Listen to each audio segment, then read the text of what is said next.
Aujourd'hui, j'ai le plaisir d'avoir à ma compagnie Mme Marie-Claude Larocque, agente socio-communautaire du poste de quartier 22.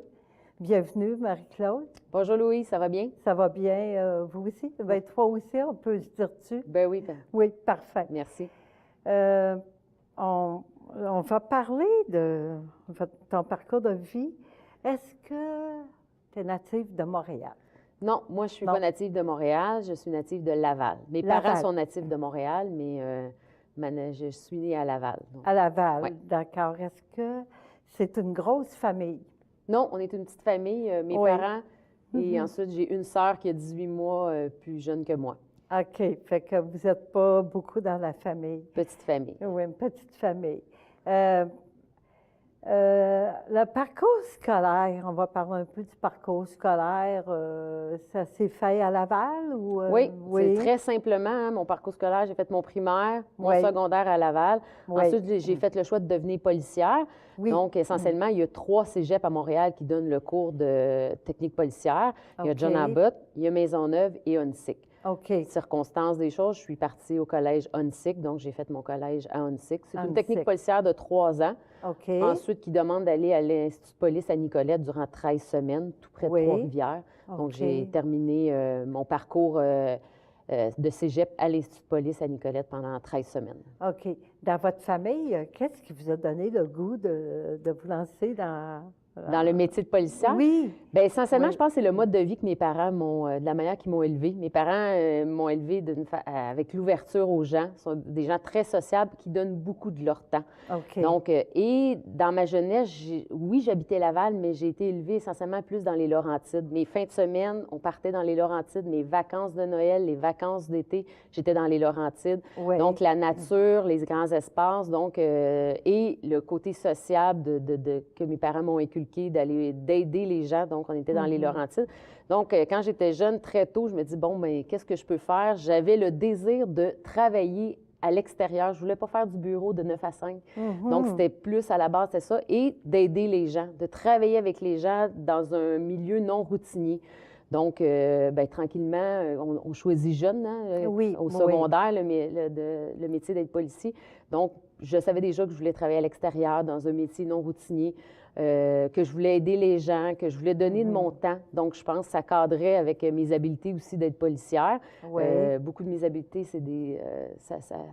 qu'on retrouve qu'en tant que policière. Donc, j'ai choisi d'aller étudier en technique policière. Très tôt, hein, à l'âge de 16-17 ans, il faut faire un choix pour un métier quand on s'en va en technique. Et c'est un choix que j'ai fait, puis je ne regrette pas aujourd'hui. Je suis comblée dans le métier que je fais. J'ai fait patrouilleur sur la route, ceux qui répondent au 911 pendant 7 ans de temps. Ensuite, là, maintenant, j'ai un poste d'agent socio-communautaire. Donc, pendant plusieurs années, j'ai travaillé de jour, de soir, de nuit, donc non routinier à la réponse aux appels. Ensuite, j'ai postulé un poste d'agent socio-communautaire. Maintenant, je suis dans le centre-ville, dans le quartier Centre-Sud depuis maintenant 14 ans. J'aime beaucoup le quartier. Malgré le voyagement entre Laval, parce que j'habite toujours Laval, là, mais malgré le voyagement entre Laval et Montréal, j'adore le quartier Centre-Sud. Je pense que je vais finir ma carrière ici. Les liens que j'ai créés avec les organismes, avec les commerçants, avec les citoyens, j'adore travailler ici. Donc, je suis agent socio-communautaire depuis maintenant 14 ans dans le quartier Centre-Sud. Parlant d'agent socio-communautaire, qu'est-ce que ça veut dire exactement? Un agent, c'est un grand mot, agent socio-communautaire, hein? Mais les agents socio-communautaires font le lien avec la communauté, font le lien avec les organisations, avec les ressources communautaires. Les policiers se rendent souvent sur des appels qui ne peuvent pas régler dans l'immédiat. S'il y a une arrestation à procéder, évidemment, oui, ils procèdent à l'arrestation, mais il y a beaucoup de problématiques sociales dans le centre-ville de Montréal, hein, que ce soit la maltraitance, la violence conjugale, des problèmes de couple, des problèmes familiaux, des problèmes de voisinage, des problèmes de santé mentale. Donc, les policiers, quand ils répondent à un appel 911, ne peuvent pas nécessairement régler dans l'immédiat la situation. Donc, ils me transfèrent le dossier. Moi, je prends le temps d'aller rencontrer les gens, d'aller m'asseoir, d'aller prendre un café, de regarder, OK, c'est quoi la situation et qu'est-ce qu'on peut faire pour vous aider? Quel plan d'intervention on peut faire? Je connais des centaines de ressources dans ce quartier Centre-Sud pour aider les gens, tout dépendant de leurs problématiques sociales. Donc, ça, c'est un volet de notre travail aux agents socio-communautaires. mais aussi un autre volet, c'est ma partenaire qui couvre ce volet-là, c'est de la prévention. C'est important, la prévention. Elle va dans les écoles primaires et secondaires faire de la prévention sur différents sujets, hein, menaces, intimidation, harcèlement, faire des bons choix dans la vie. Donc, on renseigne les gens sur c'est quoi les lois et les règlements. Je rencontre aussi des nouveaux arrivants au pays. J'ai fait des présentations dernièrement aux nouveaux arrivants, leur expliquer c'est quoi nos lois criminelles, nos lois pénales, la loi de la DPJ, violence conjugale. Donc, je renseigne les gens sur leurs droits et leurs devoirs et aussi les lois au Canada. Parce qu'il y a un dicton hein, ici au Canada qui dit « Nul est censé ignorer la loi ». Donc, mais pour ça, il faut que les nouveaux arrivants soient au courant c'est quoi. Donc, je fais quelques présentations aux nouveaux arrivants pour leur expliquer c'est quoi les attentes de la société en tant que nouveaux arrivants au pays. Donc, c'est une partie de mon travail. C'est éducatif. Donc, ça permet aux jeunes des écoles aussi secondaires et primaires de faire des bons choix dans la vie. Donc, s'ils sont informés, c'est la base hein, de la société, l'éducation. Donc, s'ils sont informés, après ça, ils peuvent faire des choix éclairés sur leur agissement. Oui, puis dans votre travail, vous êtes en lien avec le CLSC. Oui. Oui, énormément. J'ai beaucoup de dossiers, malheureusement, en maltraitance des aînés. Pas nécessairement de la maltraitance physique, mais de la maltraitance financière. Des jeunes qui retournent à l'âge de 40-50 ans vivre avec leurs parents. Puis, à un moment donné, il y a une présence non désirée. Oui, c'est beau en tant que parent de donner un coup de main à ses enfants, mais à un moment donné, ils veulent avoir leur liberté, leur intimité. Donc, j'ai beaucoup de dossiers en maltraitance. Donc, on aide les gens à établir un plan d'intervention et je travaille étroitement avec le soutien à domicile du CLSC pour aider les gens. Et non taper sur la tête des gens, là, mais de les aider dans leur situation pour faire quelque chose de constructif pour emmener à régler des situations là, aussi en santé mentale, bien évidemment. Là, notre société, beaucoup de gens en santé mentale qui amènent des problématiques de voisinage, qui amènent des problématiques de couple, des problématiques familiales. Donc, on essaie d'aider les gens, les arrimer avec les ressources. Les ressources et aussi les services d'aide en santé mentale dans le quartier. Santé mentale. C'est pour ça que vous travaillez en même temps en collaboration avec plein d'organismes. Oui, d'organismes, la santé publique. Oui. Donc, on a un grand coffre à outils, les policiers. Moi, je les connais. Les policiers ne connaissent pas nécessairement toutes les ressources d'aide dans le quartier. Mais on est chanceux au Canada de vivre dans une société qui a beaucoup de support social. Donc, moi, je les connais, les supports sociaux, que ce soit dans le communautaire ou organisationnel. Donc, moi, je les connais et j'arrime les gens, j'arrime les familles, j'arrime les situations pour avancer, pour régler les situations. Donc, c'est mon travail essentiellement. Oui, pour essayer de voir la problématique qui est en dessous de... Oui. C'est ça, là, oui. Des fois, c'est juste un petit coup de main qui permet aux gens de mieux éclairer leur vie puis de sortir d'une situation difficile. Oui, fait que c'est ça. Fait que finalement, il n'y a pas de journée type, là. Non, c'est tout le temps différent. C'est d'une journée à l'autre. J'arrive à mon bureau, puis les policiers, selon ce qu'ils ont reçu comme appel dans les jours précédents, bien, moi, j'y vais avec ça. Puis c'est sûr que quand je vais rencontrer les gens, bien, c'est pas juste 1, 2 ou 3 interventions. Je vais rencontrer les gens, puis le temps de mettre en place de l'aide, un filet de sécurité, bien, ça prend beaucoup de rencontres. Donc, je crée des liens avec beaucoup de gens dans le quartier aussi, là. On essaie d'aider les gens du mieux qu'on peut, mais ça prend beaucoup de rencontres souvent. Donc, c'est pour ça que les policiers qui répondent aux appels 911, des fois, ne peuvent pas régler dans l'immédiat, mais transfèrent le dossier parce qu'ils savent que moi, je fonctionne avec un agenda, donc les gens ne peuvent pas me rejoindre avec le 911. J'ai une boîte vocale, j'ai un numéro de téléphone, j'ai un bureau. Donc, ils m'appellent, on prend rendez-vous, on s'assoit, on regarde c'est quoi la problématique, puis on essaie de régler les situations. Oui. La longueur des journées, est-ce que vous travaillez de telle heure à telle heure, puis où ça déborde? Tous les policiers travaillent des 8h30. Tout policier, de jour, de soir et de nuit, on travaille des 8h30. Donc, moi aussi, je travaille 8h30, mais essentiellement de jour. Pour rencontrer les gens, la plupart du temps, ça se fait de jour. Donc, moi, j'ai un horaire de travail seulement de la semaine de jour. Ça se peut qu'il y ait des gens, des fois, qui travaillent puis désirent me rencontrer de soir. Donc, je modifie mon horaire en fonction des besoins des gens, mais essentiellement, c'est plus de jour, mon horaire de travail. C'est plus de jour. Oui.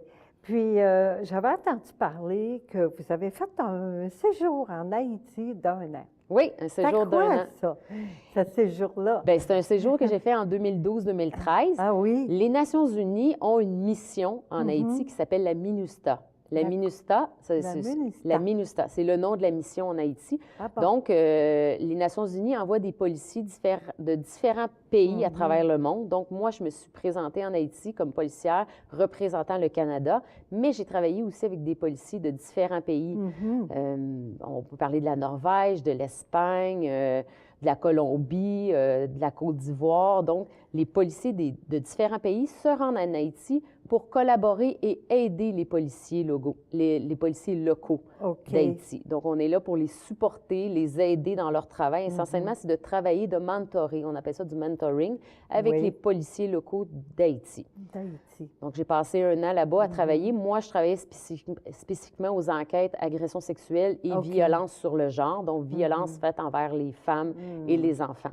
Donc, c'est spécifiquement le travail que je faisais avec les 2 policières enquêtrices d'Haïti.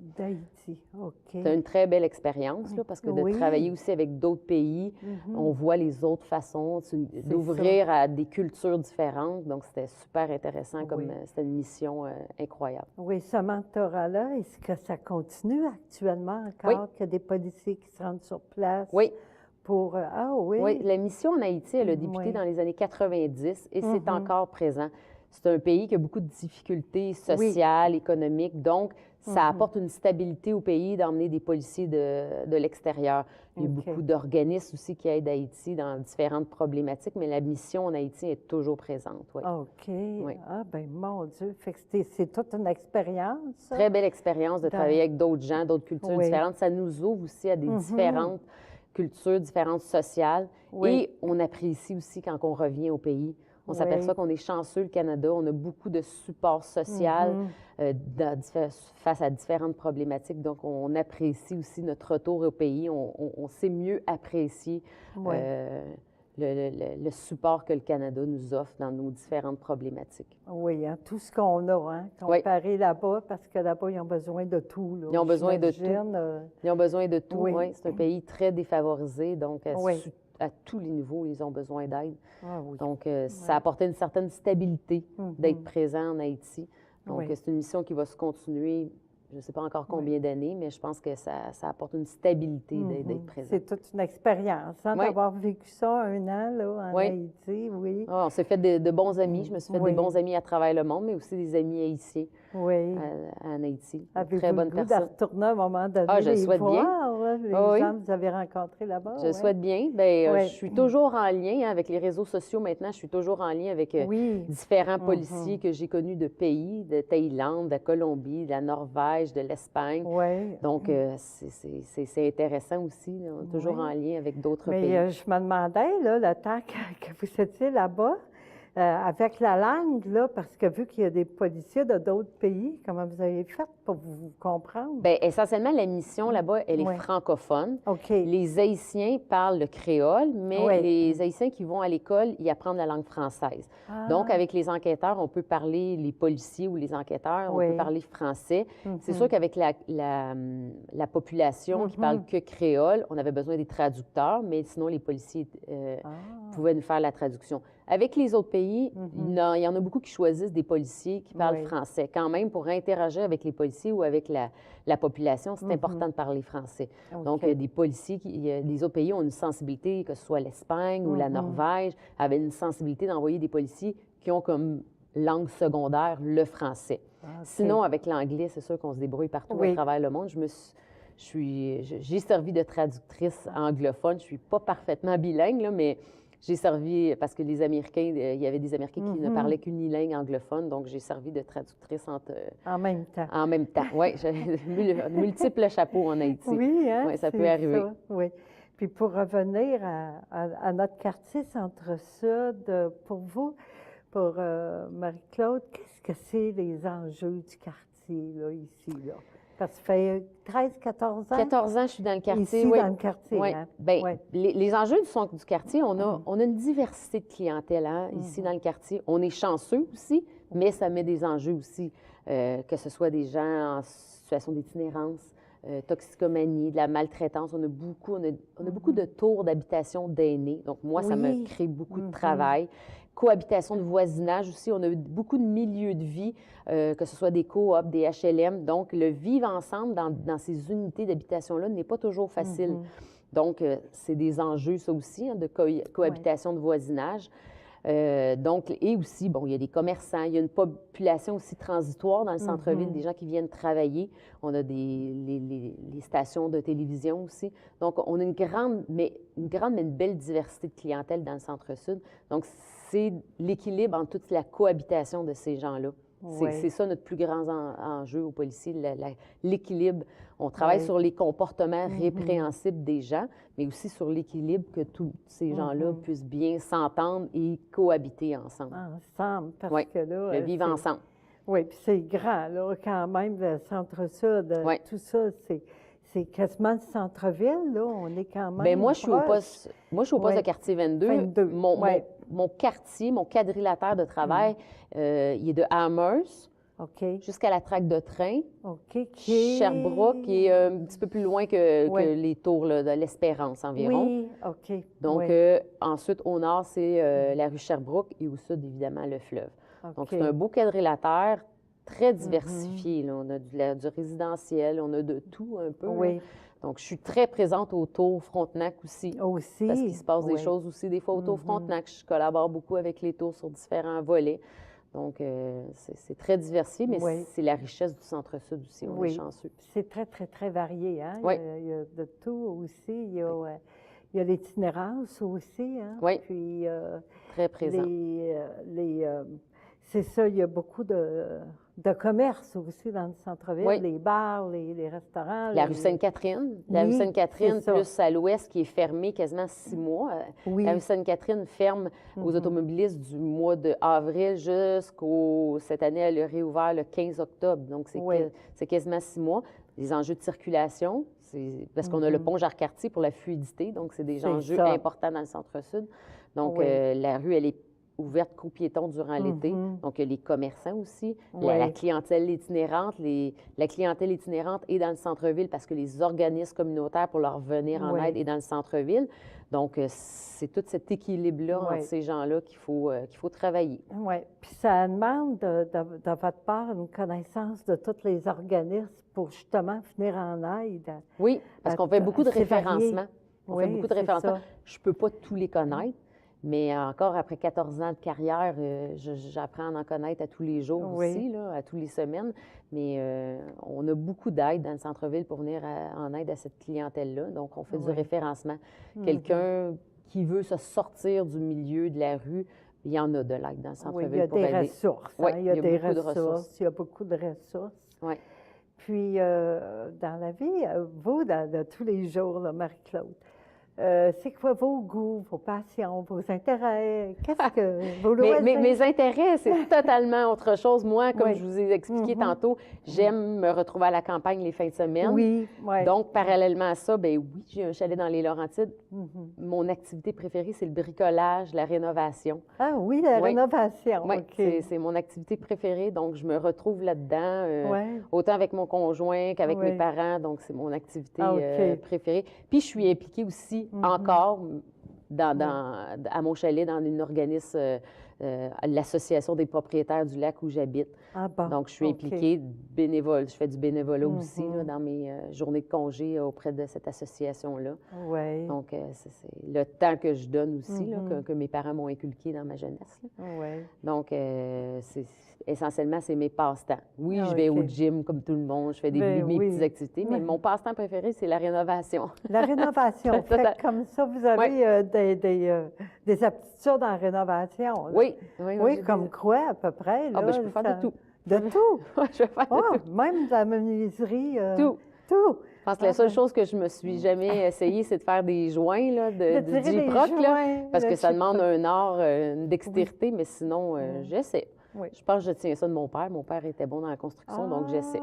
OK, pour l'avoir vu faire aussi en étant jeune. Puis, puis j'aime, on travaille dehors. Puis, Puis quand c'est des grands terrains, bien, pour l'entretien aussi Oui. de tout ça, là, les terrains autour. Fait que mon conjoint, il le sait, à Noël, Oui. il ne me donne pas du parfum. Il me donne une OK. cironde. Une cironde à Noël, c'est bon, Oui. hein, c'est drôle. À Noël, il ne me Oui. donne pas un Oui. morceau de vêtement, il me donne un outil. Un Il le outil sait. pour la que c'est pratique. rénovation. Oui, pour la rénovation. Puis, aimez-vous ça, faire de la peinture? Là, Un peu. Oui, oui. Ah oui, fait que ça prend de la patience pareil là, pour tout. Oui. Il y a de l'ouvrage dans la rénovation. Oui. Je continuellement. On a acheté un chalet à rénover il y a quelques Oui. années, puis on est encore dans la rénovation. Encore dans la Oui. rénovation. C'est Mais un j'aime ça. C'est une chalet passion, c'est pas un Oui. fardeau, puis c'est pas une lourde tâche pour moi. Là. Oui. C'est un chalet C'est à une belle l'année. réalisation. C'est à l'année, vous Oui. pouvez y aller à l'année, Oui. c'est encore mieux. Oui. Fait que ça vous fait une vie parallèle avec le métier d'agente policière. Oui, Puis Renaud. oui. La J'aime réno. le bouillonnement du centre-ville, mais Oui. les fins de semaine, j'ai besoin de me retrouver à Oui. la campagne, Oui. d'aller à la pêche, d'aller sur le lac, de Mhm. faire mes rénovations, de me retrouver dans mon petit, Oui. dans mon petit cocon. Donc, le mix des deux est parfait pour moi. Ah ben, ça fait un bel équilibre. Oui, hein? ça fait un bel Oh, oui. équilibre. Puis, pour vous rejoindre, si on a à vous rejoindre, on appelle... Bien, vous moi, avez- j'ai une ligne directe à mon bureau. Vous Oui, me laissez OK. un message, une boîte OK. vocale. Mon numéro de téléphone est le 514-280-0422. Oui, OK. Donc, 280-0422. Oui. Il y a moi et ma partenaire qui est sur cette ligne téléphonique-là. Si vous voulez me laisser Oui. un message, c'est l'extension 2. Donc, vous me laissez un message, je Mhm. retourne mes appels et on prend rendez-vous. Puis, sur les problématiques des gens, on s'assoit puis on regarde qu'est-ce qu'on peut faire. On fait un bout de chemin. Oui. Oui, bien, je vous remercie beaucoup, beaucoup, Marie-Claude, d'être venue aujourd'hui à mon entrevue. Bien, ça fait plaisir. Merci pour l'invitation, Louis.